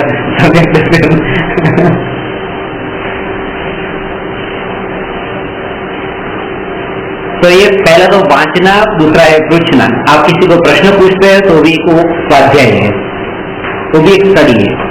और पढ़ने से ऊंचा स्वाध्याय पूछना है, क्योंकि पूछ वही सकता है जो जिसने कुछ पढ़ा हो। बिना पढ़े पूछेगा क्या? जिसको कुछ ना कुछ नॉलेज है वही तो प्रिपरेशन करेगा। इसके लिए वो वाचना से बड़ा स्वाध्याय है ऊंचा स्वाध्याय पूछना। तीसरे नंबर पे है प्रयत्न, जिसका मतलब है वो पाठ करना। तो भक्तामृत का पाठ करते हैं या तत्वा सूत्र का पाठ करते हैं, कोई ना कोई पाठ करना, उसका नाम है प्रयत्न। उसमें और उपयुक्त फील होता है। और उससे भी आगे तत्व चिंतन, जिसका नाम है अनुप्रेक्षा। अनुप्रेक्षा मतलब कि किसी विषय को आपने सुना और उसके बारे में विचार किया। जैसे आपने आज सुना कि मैं आत्मा हूं, इस शरीर से भिन्न हूं। फिर आप हर एक काम, कोई भी काम करते हैं, काम करते वक्त आप यही सोचते हैं, आपके विचारों में यही रहता है ये शरीर में नहीं हूं, ये शरीर मेरा नहीं है, शरीर की क्रिया मेरी नहीं है। तो फिर कभी भी ये खाना खाएंगे तो हाथ में खाना लिया, मुंह में डाला, तो उस समय आपकी अवेयरनेस है कि ये मेरा नहीं है, ये मेरा नहीं है, ये मेरा नहीं है। ऐसा बारंबार जो चिंतन करते हैं, उस चिंतन का नाम ये अनुप्रेक्षा नाम का स्वाध्याय, वो भी एक स्वाध्याय है। किसी भी कभी भी आपको राग द्वेष होते हैं, क्रोध मान माया लोग के भाव होते हैं, उस समय आपकी जागृति वो तत्व चिंतन ही है। ये मेरा स्वरूप नहीं, ये मेरा स्वरूप नहीं।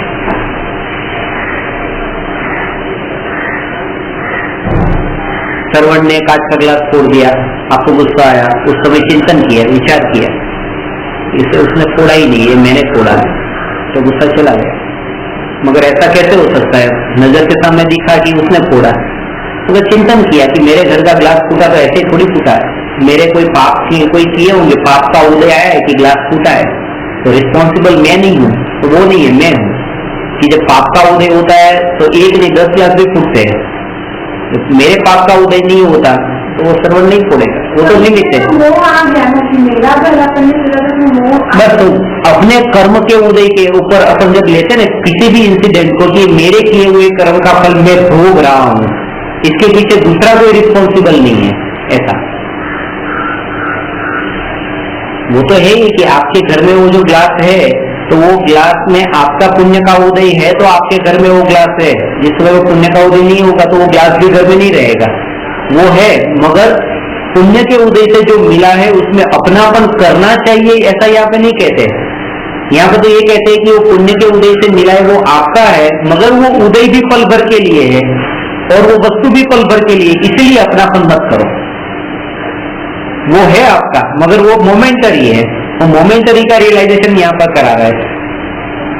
और हम कोई भी चीज अपने घर में लेके आते हैं तो ये मान के लेके नहीं आते कि ये पल भर के लिए लाया है। ग्लास जिस समय लेके आए तब यही परमानेंट मेरे घर में हमेशा के लिए लाया हूँ, ये किराए पे थोड़ी लाया है, कोई पूछे कि कितने दिन के लिए लाया, नहीं नहीं पूरा पैसा दे के लाया, परमानेंट। कोई भी चीज अपन घर में लेके आते हैं तो परमानेंट विचार करके लेके आते हैं, और हर एक चीज मोमेंटरी होती है, परमानेंट होती ही नहीं है।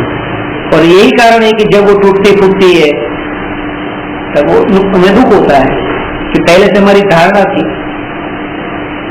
यहाँ तक कि पत्नी भी लेके आते तो परमानेंट मान के लेके आते हैं, मगर वो भी जाती तो है नहीं कि वो जाती है या तो हम खुद जाते हैं, किसी को छुटा तो होना होता ही है। सर प्राइवेट करते तो कट जाता है ना, कट जाता है। प्राइवेट कैसे करना, वो मतलब में ऊर्जा किसकी गलती में नहीं है तो कट जाता है। प्राइवेट करता है कि हम लोग जा सकते हैं ना, आपको देवलोक में नहीं जाना है, नहीं मोक्ष इम्पॉसिबल है, इम्पॉसिबल नहीं है। पॉसिबल है ना, बोला ना Mahavir Nothing is impossible in this universe because impossible word says I am possible. I am possible. Nothing is impossible in this universe because impossible word says I am possible. I am possible. वो खुद बोल रहा है कि मैं possible हूँ, कुछ भी इम्पॉसिबल नहीं है। आप मान रहे हो इम्पॉसिबल, आज तक कोशिश नहीं की इसके लिए। कभी अपन ये विचार नहीं करते गुस्सा करना पॉसिबल नहीं, पॉसिबल नहीं, वो उसमें इंटरेस्ट है नहीं, इसलिए नेचुरल होता है।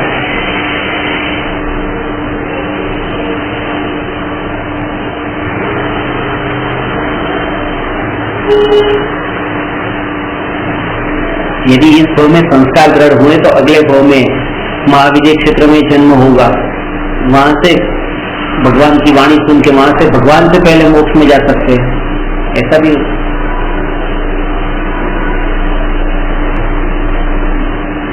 मैंने आपको कहा ना 123 जीवे जो यहाँ से जाएंगे वीर्य क्षेत्र, और इस आरे में, इस आरे नहीं, बाकी के आरे में नहीं, पांचवे आरे 123, और उसमें भी फर्स्ट 3000 ईयर्स, तो टोटल 21,000 ईयर्स का पांचवा आरा होता है, और 21,000 ईयर्स में फर्स्ट 3000 3000 3000 ऐसे 7 पार्ट है। तो उसमें जो फर्स्ट 3000 है उसमें से 64 जीव, और सेकंड 3000 में 32, अभी फर्स्ट 3000 चल रहा है ना, 2,500 साल पूरे हुए महायुग में, तो उसमें 64, दूसरे में 32, अभी चांस ज्यादा है। हाँ अभी चांस ज्यादा है।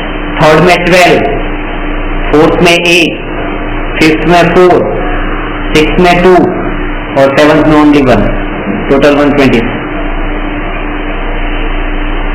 वो लोग खाली महाविद्य क्षेत्र में जाएंगे ना, महाविद्य क्षेत्र जाएंगे और 9 साल की उम्र में केवल ज्ञान प्राप्त करेंगे, वो 123।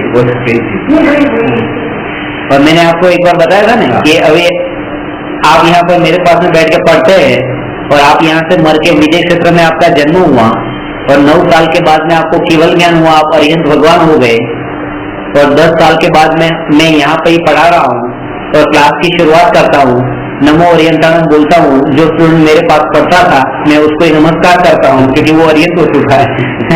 तो हो सकता है कोई भी जीव कैसे निकल जाए, नेवर अंडर एस्टिमेट एनीबडी, कोई भी जीव कुछ भी कर सकता है, यही परिणाम है। वो तो लिखा हुआ ही है ना, डेस्टिनी तो लिखी हुई, वो आपकी है, why don't you think that वो आप है डेस्टिनी में।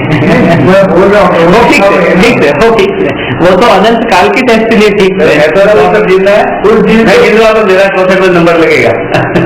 मेरे को मैं तो हमेशा आप लोगों को बोलता हूँ कि आपका 63 में नंबर पक्का है, पहला मेरा, बाकी 63 आपका, बाकी की तरह बाकी तो भी क्यों ऐसा विचार, यदि ऐसा विचार भी करते हैं तो वर्तन, बिहेवियर, अपना जो कंडक्ट है, आचरण है, वो भी सहज पलटता है। यदि मेरा उसमें नंबर है तो क्या ये कार्य मुझे शोभा देता है? ये नहीं, ये मुझे नहीं करना चाहिए, क्योंकि वहां जाने वाला ऐसा नहीं करता है। ऑटोमेटिक यदि उसका विचार भी यदि शुरू हुआ ना हो जाए तो उसका आचरण भी पलट जाएगा। मुझे सब आदमी सोचता है कल मेरा आखिरी दिन है, ऐसा सोच के वो जिएगा ना तो करने वाला, कल मैं मरने वाला हूँ, वो सोचता है मैं कल मरने वाला हूँ, उसका लास्ट दिन कल ही है, तो वो क्या आके सोचेगा कि मैं कल के लिए क्यों पूरा करूँ, एक ही दिन तो जिंदा रहने वाला हूँ, आते छोटा छोटा मोटा छोड़ कल मरने वाला, और अभी भी तो सोचता है कि कल मरने वाला, तो सोचे कि वो कभी गलत करने वाले नहीं, तो वह तो नहीं ना, वो लाख मालूम ही नहीं, लाख दिन बनता है बस, और लाख दिन भी मालूम नहीं, और कल लाख दिन ऐसा सोच के जिएगा तो शायद वो जिंदगी में कर जब तक 64 में नंबर लगाने का बस सीधी जैसे काम हो गया कहते तो सर्कल 65 रुपए 61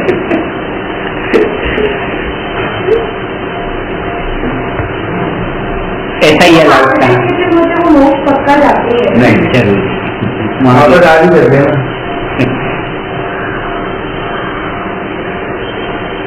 ये सुबह से ले इसमें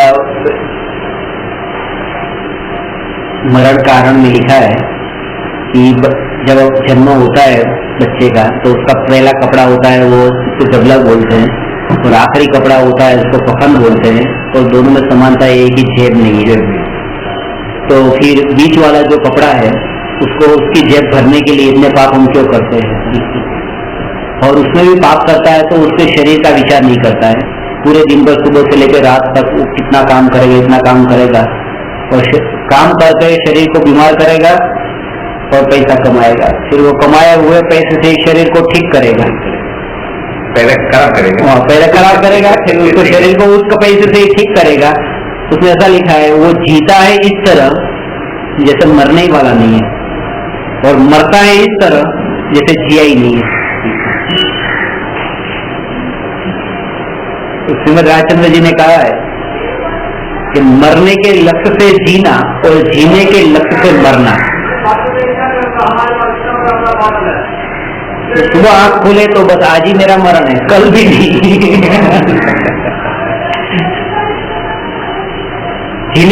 मरने के लक्ष्य से जीना, बस अभी मर जाऊंगा, अभी मर जाऊंगा, और जीने के लक्ष्य से मरना। जब मरना आए तो अच्छी तरह से जिए, तब नहीं, तब अनंत काल के लिए मैं जीने वाला हूँ। I am the soul, I will never die. तो मैं जीने वाला हूँ। मरने के लक्ष्य से जीना और जीने के लक्ष्य से मरना।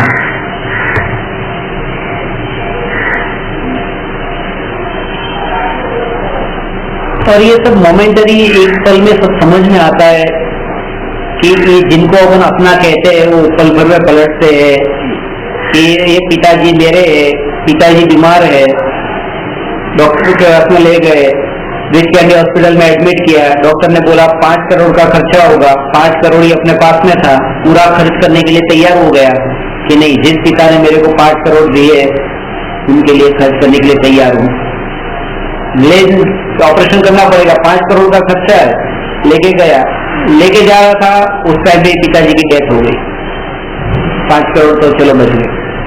वही पिताजी मर के बिल्ली बने, अपने घर में आए, किचन में गए, 5 रुपए का दूध पड़ा था, नहीं पीने दिया, मार के बिल्ली को भगा दिया। आत्मा वही है, वो याद भी आ जाए कि पिताजी का है तो भी वो मानने को तैयार, मन तैयार नहीं होता। ये सब मोमेंटरी है, सब समझ में आता है कि इस भाव के लिए ही है और कुछ नहीं। और जिनको ये रियलाइजेशन हो गया है उनको फिर दुख भी नहीं होता है, उनको दुख नहीं होता है।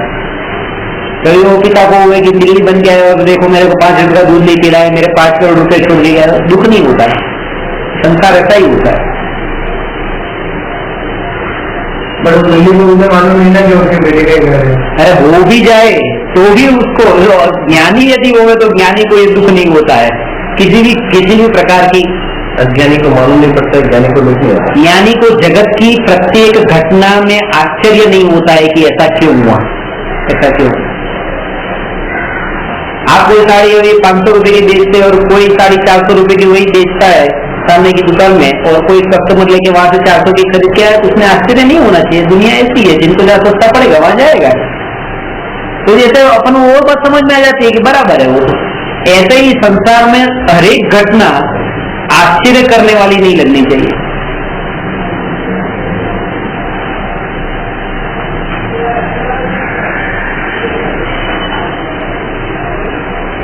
ये तो शरीर छोड़ने के बाद की बात छोड़ो, अभी यही शरीर में है, फिर भी पिता है, बेटा है, ये मानता है कि ये मेरा बेटा है, कभी मानता है कि बस ये मेरा नहीं है। क्योंकि सुख बुद्धि जो है ना कि बस उसकी इच्छा पूरी होनी चाहिए। यदि उसका मानता है बेटा तो वो मेरा है, मानता नहीं है तो मेरा नहीं है।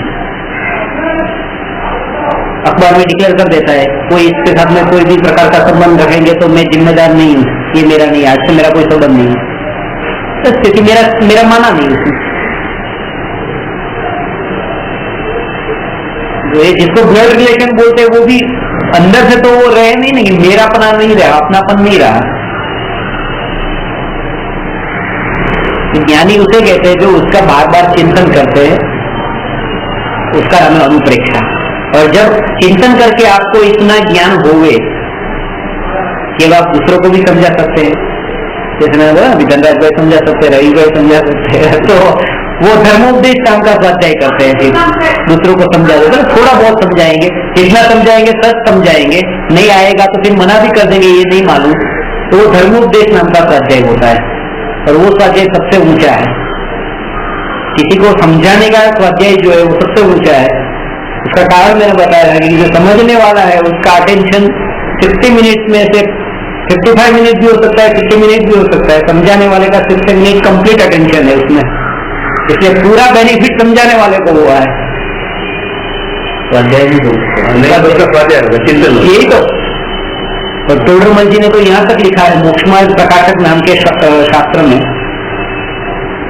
कि वक्ता, धर्म का प्रवचन करने वाला वक्ता ये मान के प्रवचन देवे कि मैं ऊंचे आवाज में अपना खुद का स्वाध्याय कर रहा हूं, ये स्वाध्याय। तो ये 5 प्रकार के स्वाध्याय की चर्चा हुई थी। अभी 237 नंबर का प्रश्न है, जो સાપ કરડવા માટે આવે તો તેને મારવો કે નહીં, કેમ? यदि सांप काटने आएगा तो उसे मारना चाहिए या नहीं? ये प्रश्न मैंने नहीं बनाया, ऐसे 1000 प्रश्न मैंने बनाए, उसमें एक खास प्रश्न है जो मैंने नहीं बनाया, तैयार नहीं किया। ये प्रश्न कॉपी पेस्ट किया है। गांधी जी ने श्रीमद राजचंद्र जी को प्रश्न पूछा था। गांधी जी ने श्रीमद राजचंद्र जी को 27 प्रश्न पूछे थे। उन 27 प्रश्न में से ये प्रश्न था। श्रीमद राजचंद्र जी नाम सुना आपने? श्रीमद राजचंद्र जी हमारे तो गुरु आत्मज्ञानी ज्ञानी था। गांधी जी को मिले थे।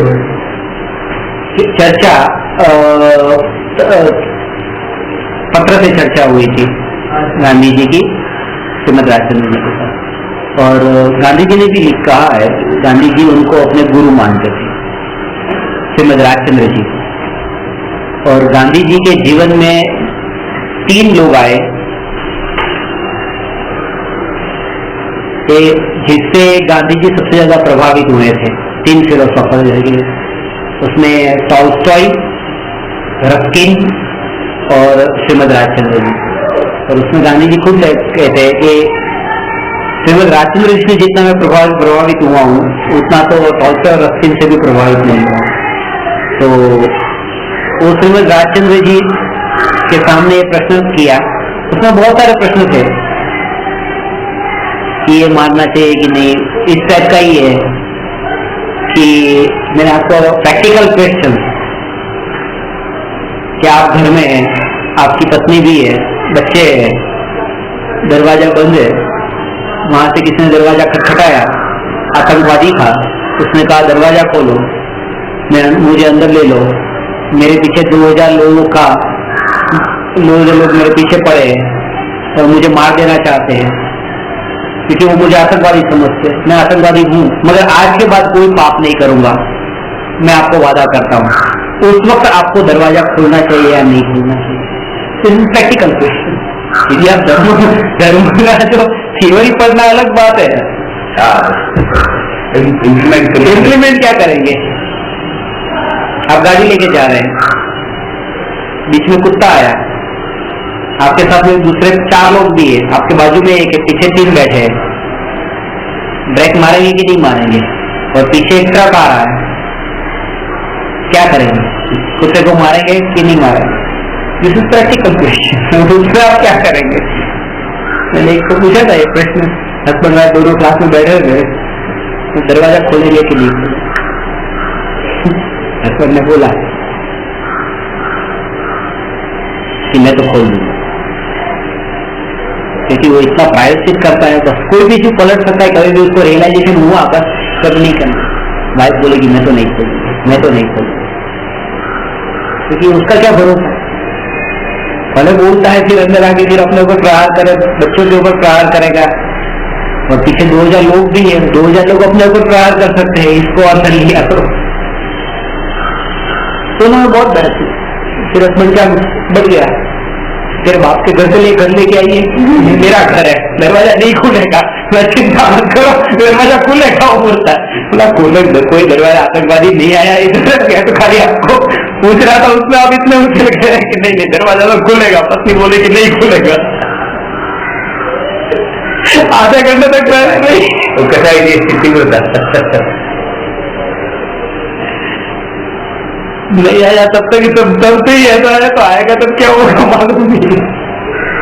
मगर ऐसा है, शास्त्र में प्रैक्टिकली सब बताया है कि क्या करना चाहिए, और उन सब प्रश्नों का जवाब भी आगे आएगा। ये जो आपको प्रश्न मैंने 2 एग्जाम्पल दिए वो भी आगे आएगा, ये भी ऐसा ही प्रैक्टिकल क्वेश्चन है। यदि यहाँ पर सांप काटने के लिए आता है आपको, तो आपको उसे मारना चाहिए कि नहीं? ये तो सांप का एग्जाम्पल है, बाकी सांप ले लो, बिच्छू ले लो, कुछ भी। यदि आप सांप को मार देते हो तो मर गया, आप बच गए, और यदि नहीं मारते हो तो आपको मरना पड़ेगा, वो काटेगा। तो क्या पसंद करते हो? ऐसा ही ये प्रश्न है। तो उसका उत्तर श्रीमद राजचंद्र जी ने दिया है, जेने शरीर में अत्यंत प्रीति है एवा सापने जेने देहनी प्रीति घटी है एवो मनुष्य केम मारी सके। आप तो इतनी सालों से धर्म सुनते आए हैं, तो आपको थोड़ा तो समझ में आया कि ये शरीर मेरा नहीं है, तो थोड़ा तो शरीर का मोह आपका कम हुआ है, और सांप को तो कुछ भी मोह कम नहीं हुआ है, क्योंकि उसको तो कोई ज्ञान भी नहीं मिला। पूरी एकत्व बुद्धि, पूरी ममत्व बुद्धि, पूरी एकता शरीर के साथ में पड़ी हुई है। तो स्वाभाविक है कि आपको कोई मारेगा, जिसको कम अपनापन है उसको कम दुख होगा, जिसको ज्यादा अपनापन है उसको ज्यादा दुख होगा। जैसे मैंने आपको बताया ना कि ग्लास फूटेगा तो आपने माना कि ये मेरा है, आपको दुख होगा फूटा हुआ देख के। तो फूटा हुआ देख के मैंने भी देखा, मगर मुझे दुख नहीं हुआ, क्योंकि मैंने अपना नहीं माना। और घर में और भी है जिन्होंने अपना माना है, मगर उन्होंने इतना अपनापन नहीं है, उनको इतना अच्छा नहीं लगता था, उनको कम दुख होता है। तो किसी को ज्यादा दुख, किसी को कम दुख, किसी को बिल्कुल दुख नहीं होता। तो फूटना दुख का कारण नहीं है, अपनापन जो है वो दुख का कारण है। मरना तो ऐसे ही बता रहे हैं। तो वो जो सांप जो है, तो सांप को ज्यादा दुख होगा क्योंकि उसको अपनापन ज्यादा है, और अपने को कम दुख होगा क्योंकि अपनापन थोड़ा कम हुआ है। ये सुन के अपन मनुष्य समाधान कर सकते हैं। तो ये बता रहे हैं कि जिनको अपने शरीर में इतनी कम प्रीति है, कम प्रीति वाला जीव जिसको शरीर में ज्यादा प्रीति है, ऐसे आत्मा को शरीर से अलग कैसे कर सकता है? उसको देखेगा कि मेरे को कम दुख होगा, उसको ज्यादा दुख होगा, तो मुझे उसे नहीं मारना चाहिए, मैं तो समाधान कर लूंगा। ये उत्तर दिया है। कितना विचार किया? भूमिका होता है, सोचते नहीं है ना इतना। एक सेकेंड में तो मतलब वो तो श्रीमद राजचंद्र जी पहले भी समझा, एक इंद्रिय को ज्यादा ममत्व होता है अपने, क्योंकि उसका अपनापन करने के लिए कोई दूसरा पदार्थ नहीं है ना। अपनापन तो डिस्ट्रीब्यूट हो गया है, इतने सारे लोग, इतनी इंद्रियों में डिस्ट्रीब्यूट हो गया, इतने सारे लोगों में हो गया, एक इंद्रिय का कोई दूसरा नहीं। लेकिन अपना अटैचमेंट जो है वो डिस्ट्रीब्यूट हो गया है। मानो कि शादी हुई तो पत्नी में अपनापन है, मगर वो अपनापन बच्चे होने के बाद में इतना नहीं रहता है, क्योंकि वहां से वो डिवाइड हो गया ना। थोड़ा बच्चे में चला गया, थोड़ा घर पे इतना टाइम भी नहीं दे पाता है। 2 बच्चे होंगे तो फिर और अपनापन कम हो जाएगा पहले वाले बच्चे का। साथ में पंचिंग भी है, उसको महत्व ज्यादा रहेगा, तो उसके रिलेशन में तो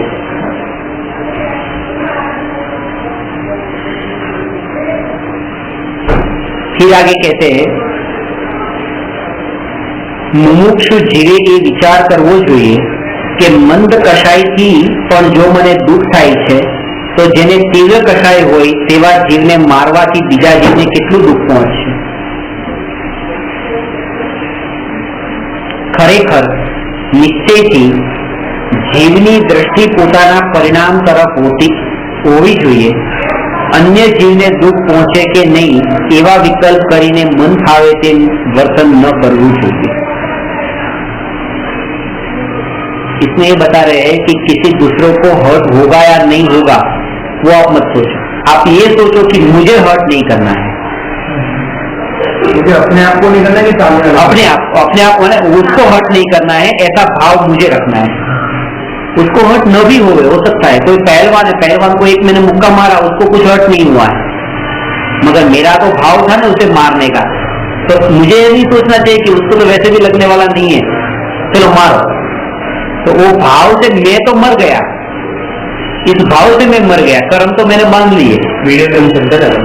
हाँ, भाव बहुत बात है कि कश्मीर में भारत के जो सैनिक लोग हैं उनको कितने लोग मर रहे हैं, वो कुछ करते ही नहीं है। यदि मैं वहां पे होता तो एक को भी नहीं छोड़ता पाकिस्तान वाले को, मैं मारने नहीं गया, मगर यहाँ बैठे भाव कर लिया, पूरे कर्म बांध लिए।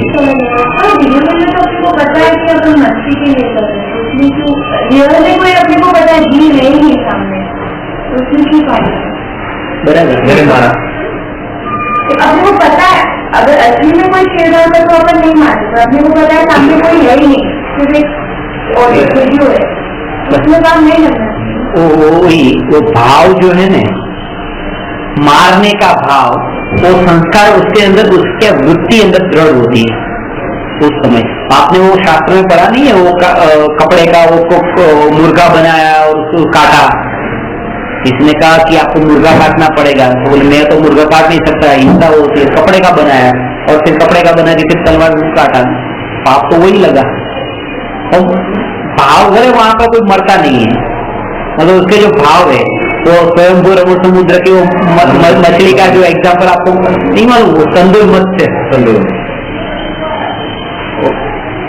एक बहुत बड़ा मत्स्य होता है, मछली बहुत बड़ा मछली होती है, बहुत बड़ी, और उसकी पलक पे ही एक छोटी मछली होती है जो कितनी तंदुर मतलब चावल की जितनी छोटी होती है, और बड़ी मछली होती है ना उसका मुंह है ना ऐसे खुला रहता है, तो उसके मुंह में सब छोटी छोटी मछलियां अंदर जाती है बाहर आती है, अंदर जाती है बाहर आती है, मुंह खुला ही है।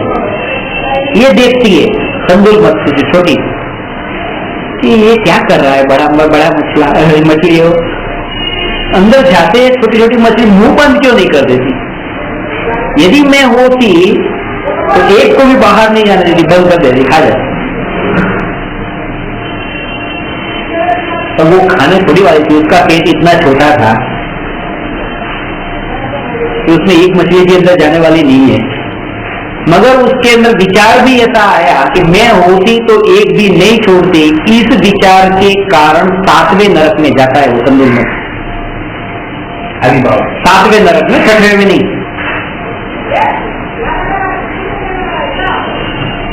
फ्रेडी महाराज ने कसाई को नहीं बोला था और वो भाव सामने वाले की, मैंने आपको एग्जांपल दिया ना थाईलैंड में, जब मेरे आचार्य यूनिवर्सिटी का यूनिवर्सिटी में लेक्चर दे रहा था और एक स्टूडेंट ने मेरे को पत्थर मारा और मेरा अहिंसा के ऊपर लेक्चर दे रहा था, तो उसे पत्थर मार और फिर सर बच गया। क्या कर रहे हो? तो बोले लगा तो बोलना, अभी लग जाता तो क्या नहीं।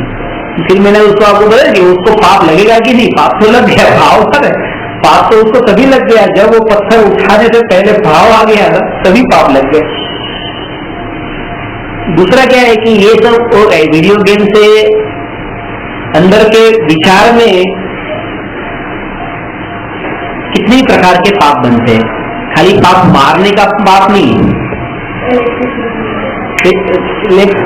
मान्यता में, सदा मान्यता में मैं ये कर सकता हूँ, ये मार सकता हूँ, ये भले असल में नहीं तो वीडियो गेम में तो मार खेलते खेलते वो प्रकृति दृढ़ हो जाती है, संस्कार है कि नहीं, संस्कार उसको दृढ़ हो जाता है, छोड़ दो ये काले चीजों से फ्री है, चीजों से फ्री हो, वैसा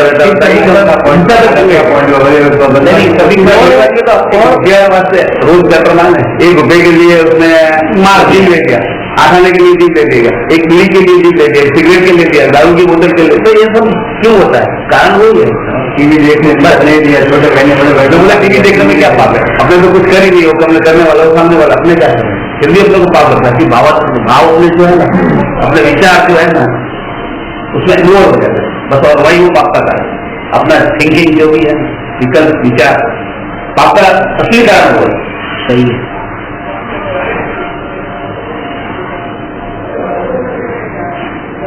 संस्कार बड़े होते हैं, यही प्रैक्टिस छूटने की करो, ये मारने की कर रहे। अभी उसमें आएगा कि वो जिसको बजमरा में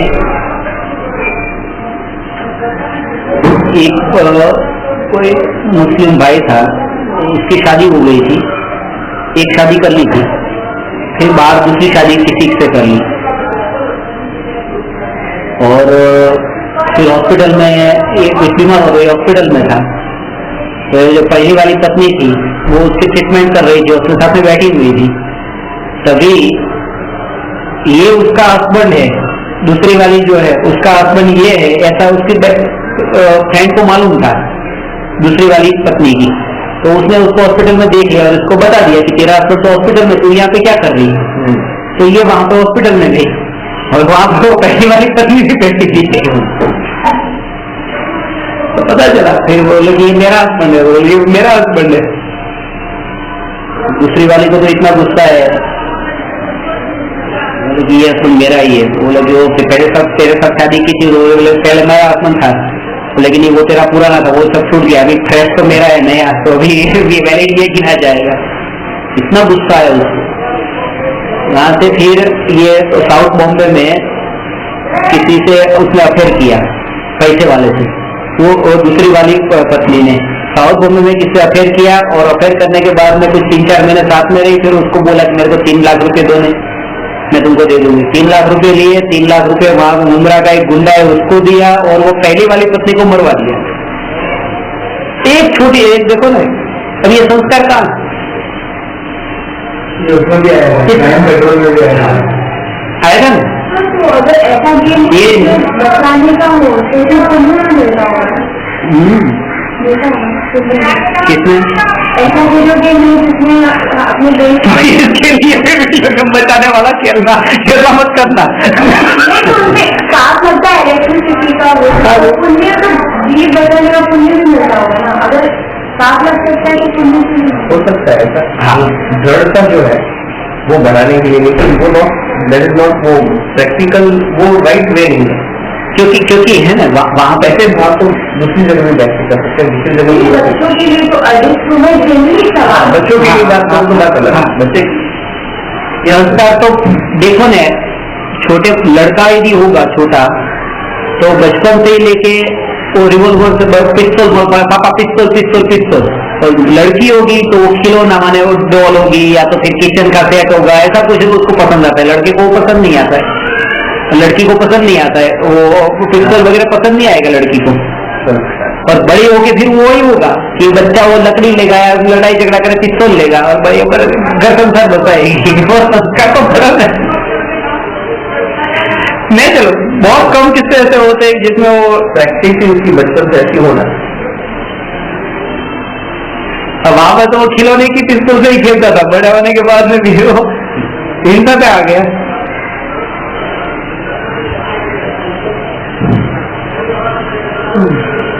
इसके लिए जो एनवायरमेंट भी है ना, वो घर का कैसा है, किस तरह, वो नेचुरल संस्कार ऐसे बनते हैं।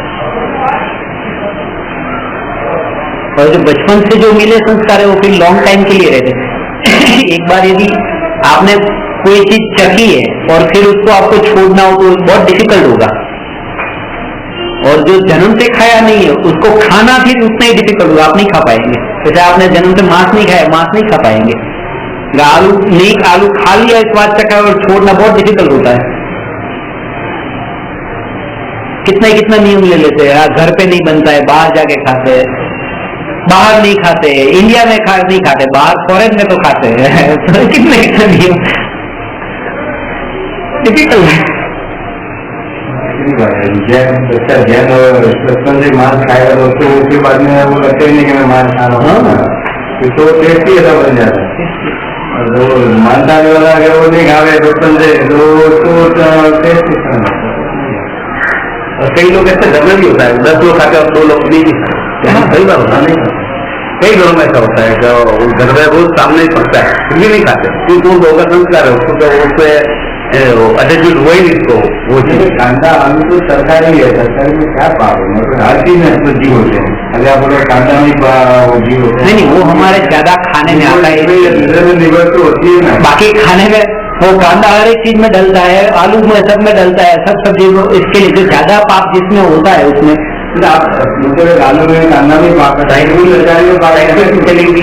आलू साइंटिफिकली साइंस वाले भी कहते हैं कि आलू में बहुत सारे जीवाणु, हाँ हर जीव में होते हैं, आपको बताया कितने जीव है जो साधारण 10 मिनट बाद नहीं चर्चा ये। हाँ तो ये प्रश्न है, मैं आपको पूरा कर देता हूँ, उसके बाद में आपके प्रश्न ले लेता हूँ 5 मोड में।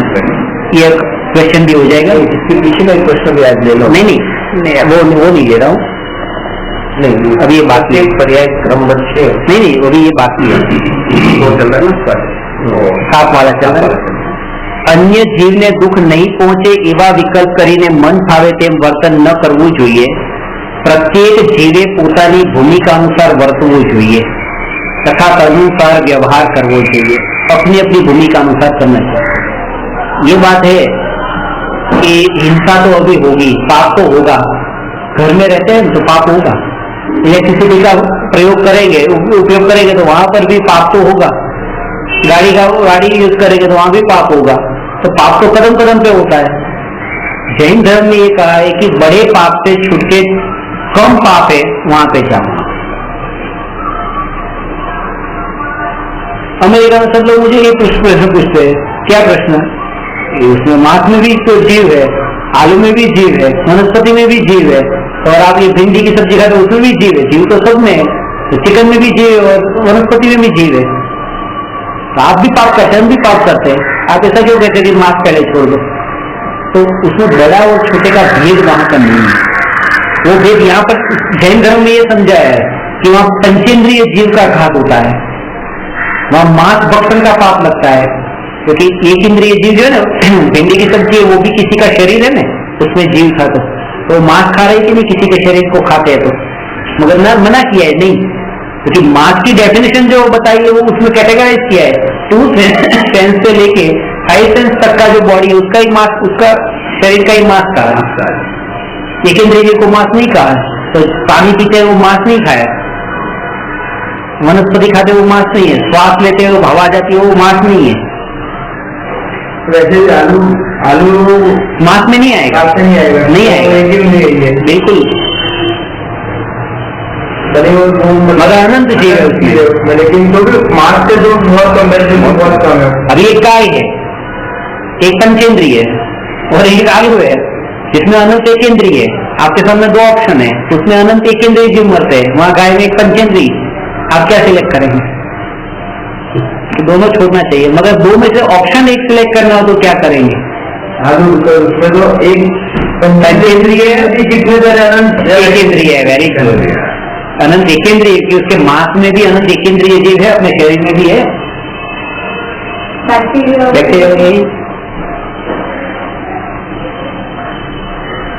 तो ये જીવે વ્યવહારમાં સંતુષ્ટ ન થઈને ન થવું જોઈએ। જીવનું ધ્યેય પરિણામોમાં ઉત્તરોત્તર શુદ્ધિ વધે એ જોવું જોઈએ। अपन क्या करते हैं कि क्रिया तो करते हैं मगर क्रिया में ही अटक जाते हैं। पानी छान के पीना चाहिए, छान के पानी पीते हैं। अभी जिसने छान के पानी नहीं पिया उसके ऊपर तो इतना गुस्सा आ जाता है कि देखो जैनों के अंजना पानी पीता है, जैनों के अंजना पानी पीता है, तो उसमें जो कर्म बांधता है ना, वो भी कम नहीं कर्म बनते। जैन धर्म में दो बताया है, राग भी नहीं करो, द्वेष भी नहीं करो। राग माने लव, द्वेष माने हित है। आपको आलू का राग नहीं होना चाहिए खाने का, और दूसरा कोई खाता है तो उसकी तरफ द्वेष भी नहीं होना चाहिए, उसका नाम धर्म है। तो जब तक द्वेष नहीं करेंगे उनको समझा नहीं पाएंगे। मैं आपके ऊपर द्वेष करता हूँ आपको समझाने के लिए, आपको जो भी कहता हूँ कि आप अपने शरीर का मोह छोड़ो, तो वो समझाने के लिए मुझे द्वेष करना जरूरी है। अभी समझ करते माँ आलू प्याज नहीं खाती है, बच्चों को बोलते बेटा मत खा, तो प्याज से तो बच्चे समझ नहीं वाले, उसका कभी मत खा तो आपने नहीं खाया। तो ऐसा नहीं करना चाहिए, ऐसा नहीं करना चाहिए, ऐसा समझाने की मेथड ही गलत है। कभी भी बच्चे को ऐसा नहीं करना चाहिए। वो क्या होता है कि वो दबा हुआ होता है, स्प्रिंग की तरह होता है, उछल के फिर एक साथ में कषाय आ जाएगा। घर में नहीं खाएगा, मार देगा, ऐसा होता ही है। और ऐसा घर में ऐसा होता ही ना, घर में बोलते रात को नहीं खाना, रात्रि भोजन त्याग करो, ये करो, जबरदस्ती बच्चे से करवाते तो बेचारे बाल जाके। मैंने आपको बताया ना, बाल दीक्षा जो होती है ना, बाल दीक्षा में यही तो होता है कि बच्चा है, बच्चा 8 साल की उम्र में दीक्षा ले ली, कभी वहां तो उसको कोई ऐसे भाव आते ही नहीं है शादी करने का, तो चलता है। और ऐसा बड़ा होता है फिर वो दीक्षा छोड़ देता है। भाव कब आते हैं? तो पहले भाव नहीं थे, दबे हुए पड़े थे, जब वो टाइम आता है तो भाव उछलते तो फिर वो दीक्षा छूट जाती है। तो समझ के पूर्वक जो होता है ना, वो रियल होता है। बच्चे को समझ बेटा नहीं खाना चाहिए, नहीं खाना चाहिए, अच्छा नहीं है, अच्छा वो ठीक बात है। आज तक मैंने किसी को खाना तो दादागिरी 40 वर्ल्ड के 40 देशों में, मेरे स्टूडेंट में 40 देशों में 1800 लोगों ने नॉनवेज छोड़ा है, और मैंने आज तक किसी को ये नहीं कहा कि तुम नॉनवेज बंद कर दो। मेरा काम खाली इतना है कि नॉनवेज और ये वेज, मांस है और वनस्पति है, दो में क्या डिफरेंस है, और दो में जीवों की जो हिंसा होती है उसमें क्या डिफरेंस है, ये बताना है। सामने वाले को छोड़ना नहीं छोड़ना तो उसके ऊपर। मैंने से ट्रेन में पूछा, अगर कोई मुर्गी है, मुर्गी काटते हो, काट कर मांस बनाता है, जो ट्रेन में सर्व कर रहा है, वो मानता अभी जो मांस आ रहा है वो मुर्गी बीमार थी, तो कैंसर था, टीबी थी, क्या था आपको तो मालूम नहीं है, उन्होंने आगे बढ़ता प्रेजेंटेशन किया, आपने खा लिया, आपको तो मालूम है बीमार मुर्गी थी कि क्या, वो बीमारी आपको भी लग सकती है। अरे बीमार नहीं भी हो, मगर ऐसे हांगकांग में एक स्टूडेंट था, वो टिफिन लेके जाता था रोज स्कूल में, बड़ा हो गया, मेरे को बोला कि सर मैं जहाँ स्कूल में जाता हूँ तो सब मेरे फ्रेंड्स लोग मेरे को हंसते हैं कि इतना बड़ा हो गया फिर भी टिफिन लेके आता है, घर से लंच बॉक्स लेके आता है बच्चे की तरह। इधर कैंटीन है ना, कैंटीन में खा ले, इधर सब चिकन वगैरह सब मिलता ही, और वेज तो मिलता नहीं है कैंटीन में, इसलिए बच्चा घर से लंच बॉक्स लेके जाता है।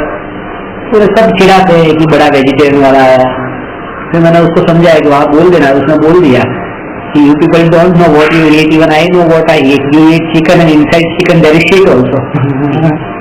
वो कैंसर तो हुआ नहीं होगा मालूम नहीं, मगर ये तो था ही ना अंदर, ये तो पक्का मालूम है, और तुम लोग वो भी खाते हो, भले धोखे खाते हो मगर खाते तो वही है ना। दूसरे दिन से उसने मेरे को बोला, सर मैं जाता हूँ सब बच्चे तो नीचे देख लेते, कोई बोलता नहीं मेरे को अभी। जो मैं खाता हूँ तो मेरे को मालूम है। How can you eat somebody's eye? कोई या किसी के कान खाते हो, किसी की आंख खाते हो, किसी का ये कैसे खा सकते हो? And this is also बोलते हो कि we love animal. If you love animal, how can you eat animal? समझाने का सही। तो ये 237 नंबर का क्वेश्चन हुआ, 238 नंबर का अपन कल लेने वाले हैं।